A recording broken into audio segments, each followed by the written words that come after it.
কিরে ভাই কি করিস? বসে আছি দেখো তো এভাবে কেন বসে আছিস ভাই? তুমি আসবে বলে আচ্ছা তোর মন খারাপ কেন? একা একেলা মন আরে ভাই আমি থাকতে তুই একা কিভাবে? তুই কে আমার আমি কে মানে?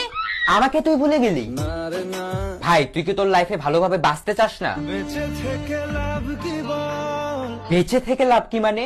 মরে গিয়ে তুই কি করবি? তারা হয়ে চলে যাব হ্যাঁ আরো? পাখি হয়ে ধরা দেব ভাই তুই চেষ্টাটা কি করছিস বলতো? তাকে আটকে রাখার চেষ্টা ভাই দেখ যে চলে গেছে তার কথা ভেবে আর নিজের সময় নষ্ট করিস না, মুভ অন কর। না রে না না মানে এভাবে তুই আর কতদিন থাকবি ভাই? জানি না যাব কদ্দূরে এখনো ভাই আমি তোকে ভালো মতন বলছি তুই ওকে ভুলে যা, আমি ওর চেয়ে আরো অনেক ভালো মেয়ে তোকে এনে দেবো। লাগে না লাগে না তাহলে এভাবেই থাক শালা, আমি চললাম।